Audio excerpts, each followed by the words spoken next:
Welcome to IT Emotion, where we make autonomous IT entertaining and informative. My name is Sun. And I'm Josh. We're your hosts. Today we're talking to Denny Katona, who is a Senior Customer Success Manager here at ScienceLogic. Everyone give it up for Denny. Wow, that's impressive. They came out to see you, and that's important to know. Well, thank you, everybody. They saw your TV. They saw that episode on Spike TV. That's the thing. Maybe. Was it Ink Masters? Ink Master Angel, yeah. Oh my gosh. Tell us a little bit about yourself. So, I'm Denny. I'm a Senior Customer Success Manager assigned to the federal team. The bulk of my customers lie within the federal and state and local sectors. I've been with ScienceLogic for 2 years. Prior to that, working in the IT space since 2012. Prior to that, I was in the Army. Thank you for serving us. Absolutely. Thank you. I got free boots. You get free boots for us? Yes. Oh, thanks. You shouldn't It have. was a square deal. I hope you're not joking, though. No, I got boots. Yeah. Oh, okay. But I not- expect them in a gift wrapping. No, they came in a box. Okay. Great. Well, also awesome. Tell us a little bit about kind of your career here. How long have you been at ScienceLogic for? Just over 2 years. It was a 2-year anniversary was March 1st. Well, congratulations on a second year. Yes, absolutely. And then also, what we typically do as a part of the ice breaking, we usually play a game. Today, I believe we have a couple of kind of scenarios that we're going to lay out to you, and you're gonna tell us like how you would handle those scenarios. Typically, if you were on this TV show or if you were in this movie, what would you do? Right. So kind of you're placed into a pop culture situation. So Okay. That's right. the first. Relentlessly is how I would handle it. Relentlessly. All right. Love it. All right. So you are the lead. This is your choice, right? You want to be the lead of what cartoon from when you grew up? Whew. See, I grew up in the era of so many great cartoons. Yeah. I'm going to say it's not going to be Transformers because I'm still scarred from Optimus Prime dying. I'm going to say Voltron with the Lions. Okay. You're on America's Got Talent. What's your talent, Denny? Oh, I have a tremendous singing voice. No, that's a total lie. You're on a mic. You can No, show us. no, It's a show and tell as well. I shan't. I'm bringing that word back. I shan't sing. No, I don't know if it's really for America's Got Talent, but I cook, right? I've been known to cook it up, both on smoker and grill, as well as in the kitchen and baking and all that type of thing. So. Oh man, I want to see your chef's hat and you wear a little apron too. I do have an apron. My mother-in-law got me an apron. Yes. I've never worn it, but it hangs in the kitchen as a Decorative piece. As a decorative piece, yes. Excellent. I find the apron can help when you're baking, right? Just so you don't get flour all over yourself. You only have flour from here up. Just do it carefully. Those gentle hands of yours, I'm assuming. I am. I got some mitts, but they are gentle. All right. So on the show, Floor is Lava. What would your ideal team be? Have you seen this show? What's it called? Floor is Lava. Floor is Lava. So they have a big room filled with this goopy lava stuff, and they've got, some room theme, right? You've got like different, maybe like a pool table and a foosball table and different kind of recreational things if it's supposed to be a game room. You got to get across with a team of 3 people. So what would your strategy be to get across? What would your ideal team be? I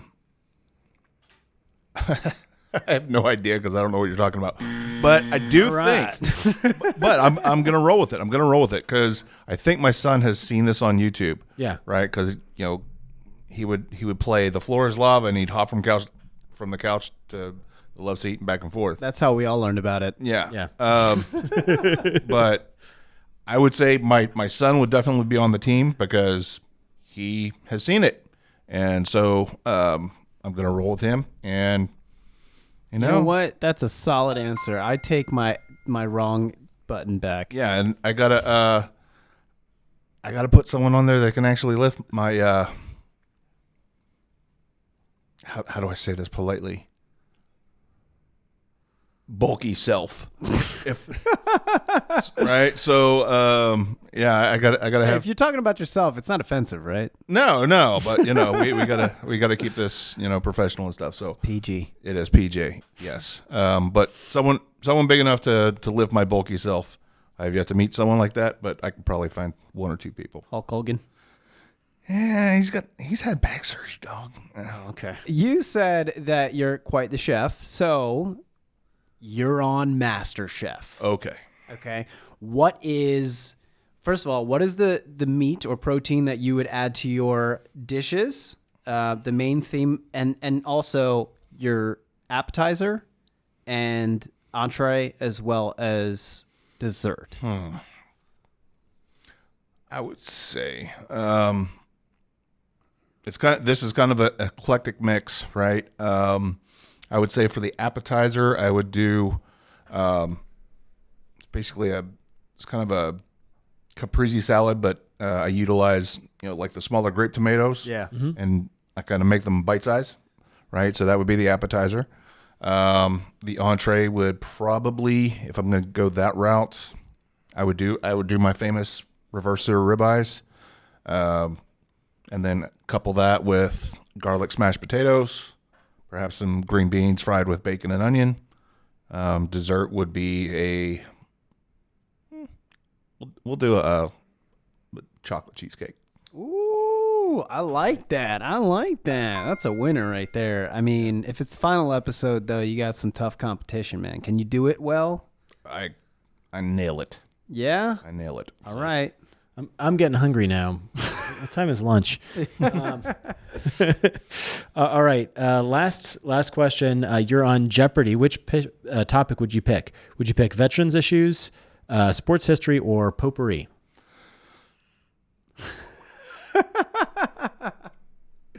Please say potpourri. No, because immediately when you said Jeopardy, I was thinking Will Ferrell as Sean, or no, it wasn't Will Ferrell. The other dude, Will Ferrell was Alex Trebek, and then right. The other dude is Sean Connery, and I'm just like, no, I'm not going to repeat that one. I would probably, if I want to win, I'm gonna say veteran issues, but for the sake of argument, because you're saying potpourri, let's say potpourri. Now let's actually dig into the veterans issues though, because you are quite versed. I mean, why don't you tell us a little bit about your background as a vet? When did you enlist, and Sure. how long were you active? Yeah. So I initially enlisted into the Army National Guard out of Pennsylvania when I was 17, still in high school. Went through training between my junior and senior year of high school, and then finished it off after I graduated. Was it ROTC or? No, it was just part-time, 1 week in a month type of thing. But, did it, while I was in college, and then for a total of 7 years part-time. And then I was selected to be an active guard recruiter. I did that for a couple years until the events of 9/11, because I grew up probably about 40 miles from where Flight 93 went down in Shanksville. Oh man. So I kind of, at that point in my life, I was, young and headstrong and all that type of thing. So I said, well, I'm not going to sit behind a desk when this is going on. So I made the switch to the regular Army, deployed for the invasion to Iraq in 2003, and then again in end of 2005, all the way through 2006. Spent another 5 or 6 years in the military after that. Ended up getting out in 2012. I wanted to continue to serve. My niece said, no, you're done. So that was that. And right as I was getting out, a friend of mine that I had been stationed with at Fort Hood, at one of my tours at Fort Hood, got me in, he introduced me to some folks and got me into IT project management. But I was like, still, even with that smooth career transition, there was still a lot of, there's still a lot of difficulties, right? Because from my perspective, transition isn't just going from being in the Army as a job, right? Right. It's also being in the Army as a culture, Right. as an identity, right? And that's one of the things that I've seen a lot of veterans struggle with is identity, and I struggle with it as well. And then so I struggled with it for several years after getting out, right? And then I kind of found a calling for veteran advocacy and in raising awareness. And you started a nonprofit around that. I did, and I did it for 6 years, and I kind of found my post-military passion and purpose in that, right? And that kind of developed into a philosophy, right, in regards to emotionally transitioning and going through these identity crucibles, as I've started calling them, to where the military is just one chapter. It's not a book; it's a chapter in your life. What's in the next chapter is up to you, right? The book doesn't close; it just the page turns. So when did you start the nonprofit? I started the work in 2016 through the events. After your tours, you came back. You were still enlisted, but you were domestic, or no? I was out. I got out in 2012. Oh, okay. And I started the work in 2016. Sure, okay. Started doing the events that would become the foundation of the organization, and after the second big event that we did, I said, well, okay, if I'm going to keep doing this, I need to have a name. I can't just say, hey, I'm just a dude doing this. So that's when I formed the organization, and it really just amazingly grew exponentially. I mean, we went from I grew it in 6 years to a 6-figure annual budget organization, and volunteer based. It's kind of crazy. So absolutely. Well, and it's such important work, right? I mean, like you said, people in the military end up making it a big part of their identity. It is their lifestyle. And so, transitioning out of that's difficult. And it really helps people to know that there's people who've gone through similar things. And I know what you said about, right, that sort of transition into something else. And I think that also applies not just to people in the military, but anytime, like we were talking about earlier before the shoot, that, getting out of high school, getting out of a long-term job, that kind of stuff. It's a transition. Yeah, any period of transition or change in your life. I mean, me leaving that organization, right, stepping away from it to focus, on health, career, and family. That was an identity crucible for me, right? Yeah. And it took a period of adjustment, right? But after that crucible, after being forged. I'm 1,000 times happier and less stressed out. Because it was just a lot of work, and when you're in a career field such as ours, that's high tempo. You need to take time for yourself to breathe, right? And catch up. Being involved and working, running an organization, being a father, being a husband, there was just no time to breathe. A lot going on. Yeah, so I needed that, right? And it was definitely a great realization when I realized I'm happy now. Yeah. Right? So yeah. And you were on the field when you were active, so you weren't doing a lot of the IT jobs that military offers to some folks. No, I couldn't even spell IT when I was in the Army. I started out as a tanker, like an armor crewman on an M1 tank, and then when I went to the regular Army, I transitioned to chemical operations, right? And literally up until that buddy of mine contacted me, my plan was to go to the Gulf Coast of Texas and work in a chemical plant doing hazmat. Lord help me, right? I mean, nothing against that career field, but I was getting out of the Army for bad knees. Yeah. So being on my feet 12 hours a day doing shift work, it would have been rough, right? Yeah. But at the same, as much as I love being a tanker, that move to chemical operations, not only was I working on the line, being a squad leader, platoon sergeant, I also worked staff positions, right? Right. I worked in operations cells, and that's where I learned project management, Yes. right? So again, everything, I'm a firm believer, everything happens for a reason, right? And that broken road, can lead you to great places. Yeah. Yeah. So I guess that kind of mentality of things happening for a reason or possibilities being open, is that sort of one of the avenues of hope for people who are maybe struggling with one of these emotional transitions? Yeah. I mean, it's, I think for a lot of folks, it's not just the struggle of emotional transition. You're struggling, a lot of veterans are struggling with trauma, right? Whether it be, wartime trauma, Certainly. MST or, moral injury, survivor's guilt. It's very multifaceted, right? Sure. And then when you throw the loss of identity, the loss of belonging, the loss of sense of purpose, it can be crippling, right? Yep. One of the skill sets that I learned in the Army was I was a resiliency trainer, right? Mm-hmm. Learned all about positive psychology.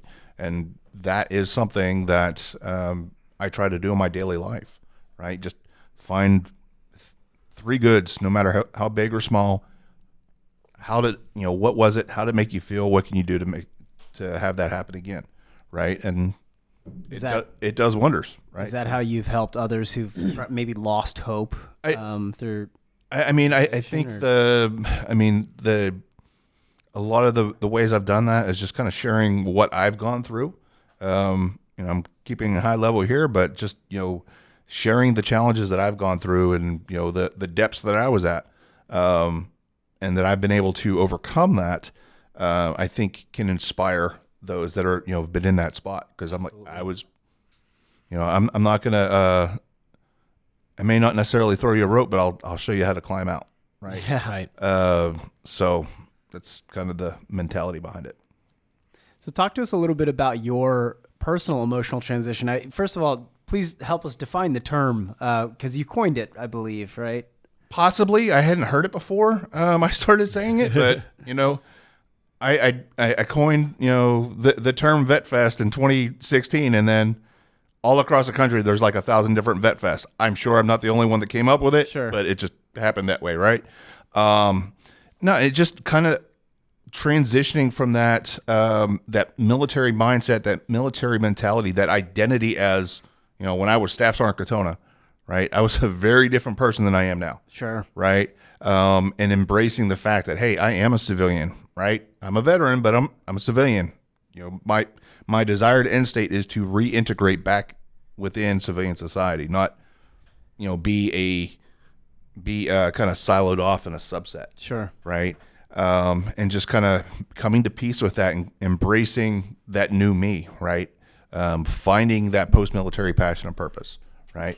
I've, now, like I said, I have the passion, for a time being of, within the motorcycle community. I was big into Harley riding, and then, big into the nonprofit sector and veteran advocacy. And, now, and, it's the best place for me is I'm passionate about my family, right? Because, being transparent, when I was doing all that veteran advocacy work, that family time suffered, right? Yeah. Because Sure. I am a, 100 mile an hour person, right? I am always on the go. And that's just the way I am, right? So, and when you're focused, you're just I am hyper focused, right? Right. So I'm focused on that work. I was focused on that work, tunnel right? vision. Yeah, and it's exactly right? It's those blinders, and coming to peace and going through that crucible and giving that up, it kind of opened my eyes a little bit. Hey, I had this purpose in front of me the entire time, right? It's like the Dorothy and Wizard of Oz thing, right? I want to, no place like home. Home is right in front of me, and Yeah. I didn't realize it the whole entire time. So Yeah. kind of like that. And you're able to take some of those skills, as you had mentioned, of project management and apply them as you were transitioning into your new civilian job. Yeah. Right. So tell us a little bit about that, and maybe even share with some of our listeners some tips and tricks of what they should do for those that are in similar situations that you've experienced, what they could do to set themselves up for success, since it's a different lifestyle. Yeah. And I think when I'm sure it's improved a bit over the course of the last 11 years since I've been out, but I remember going through the resume workshop, right? When was getting out, and it's basically, it wasn't very helpful. But it really said, list your skills, right? And so the first thing you think of are my technical or the skill set associated with my career field, right? If I was chemical operations, hey, I know how to, use a radioactivity monitor. I know how to, monitor for chemical, all that type of stuff, right? But I think the key when you're transitioning out is when you're constructing your resume, focus on your soft skills. Right. Right. Focus on the fact that, hey, I am a manager of, 5 people or 30 people. Right. Right. I can plan, resource, and execute a project according to a timeline, right? Because that's what an operations order in the military is. It's essentially a project plan. Right. I know how to manage a project, right? Like when I went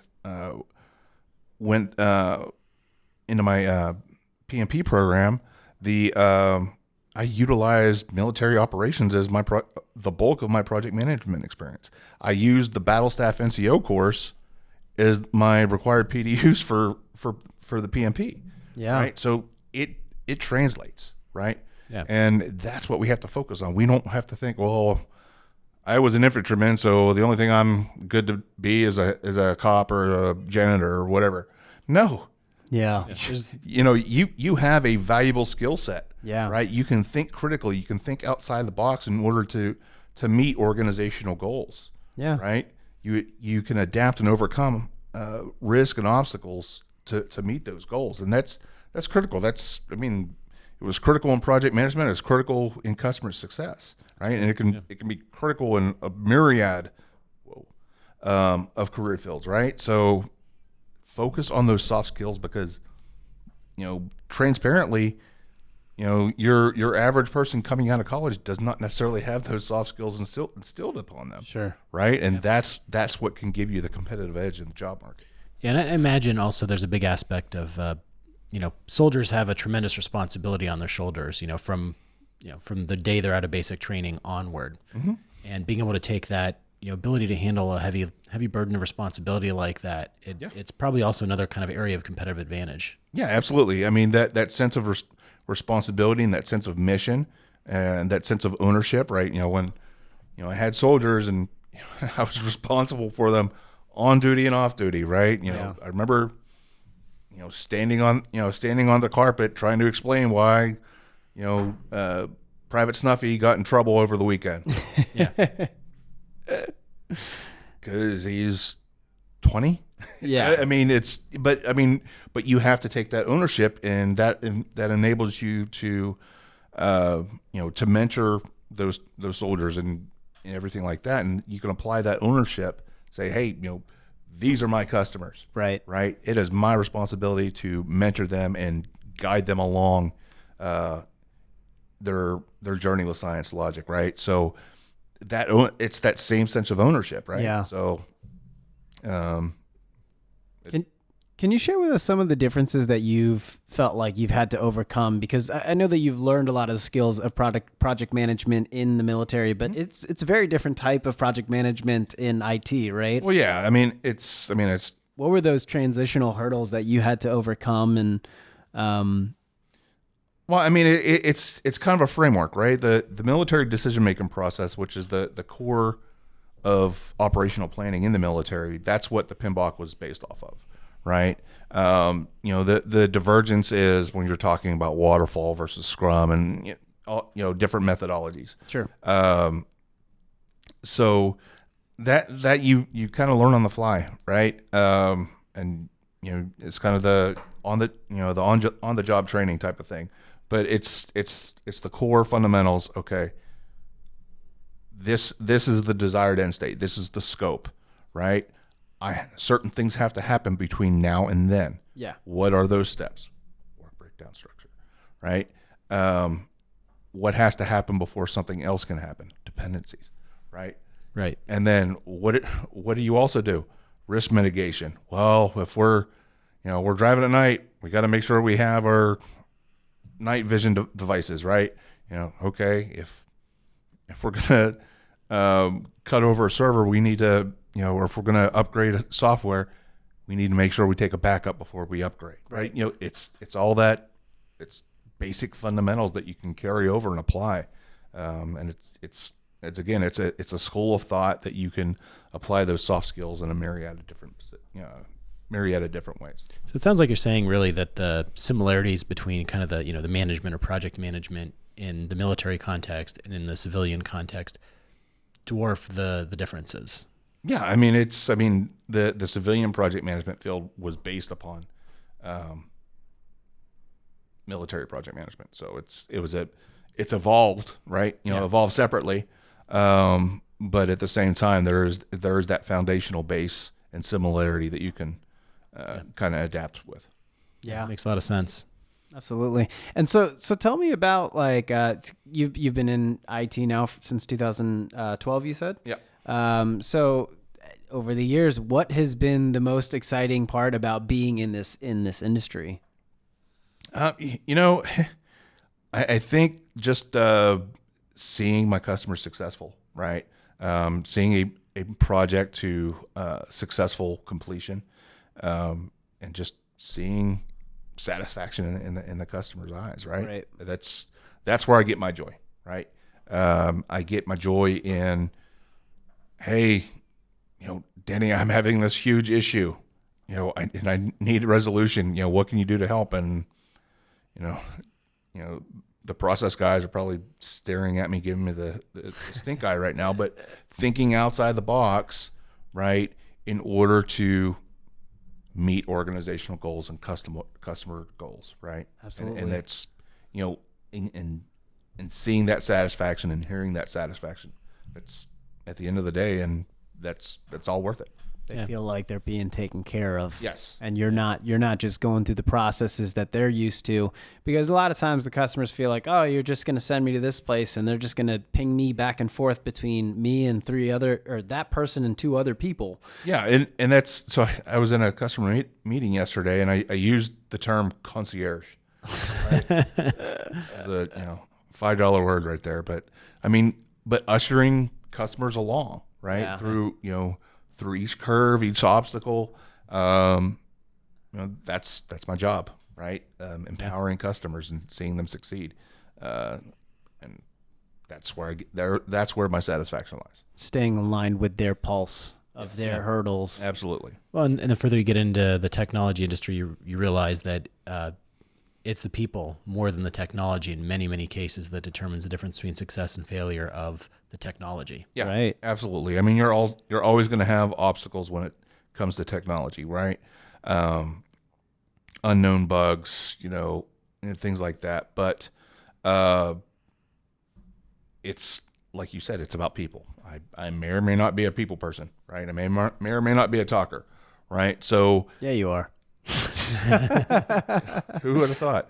But utilizing that skill, right? Sure. If that's a skill set, right? That is a level of comfort, being able to talk in front of people, right? And talk, not as much talk at, right?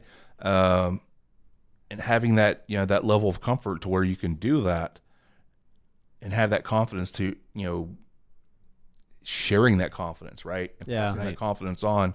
Hey, Denny's going to help me. He's helped me before. He's going to help me now. I can rely on him. Yeah, I can.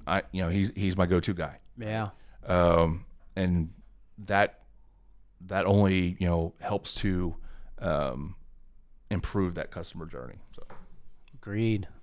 Well, Denny, tell us, how can our listeners learn a little bit more about you? Perhaps also your nonprofit.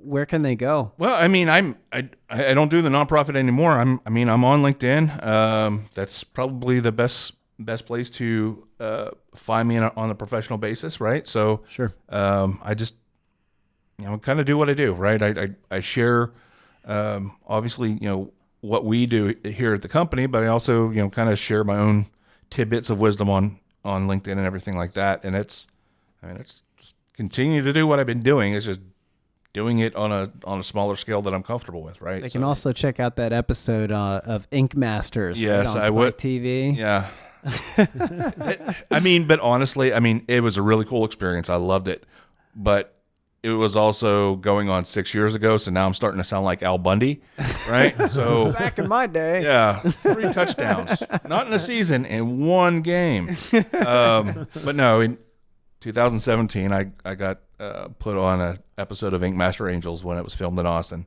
and I was the master canvas, and I sat in a chair patiently for 6 straight hours, no breaks. Wow. And got an amazing tattoo out of the deal. So That's awesome. Excellent. Well, Denny, thanks for joining us. It's been great to have you. absolutely. Absolutely. Everybody give it up for Denny Katona. 500. Sorry, I had to say it. 500 or 300? Oh, okay.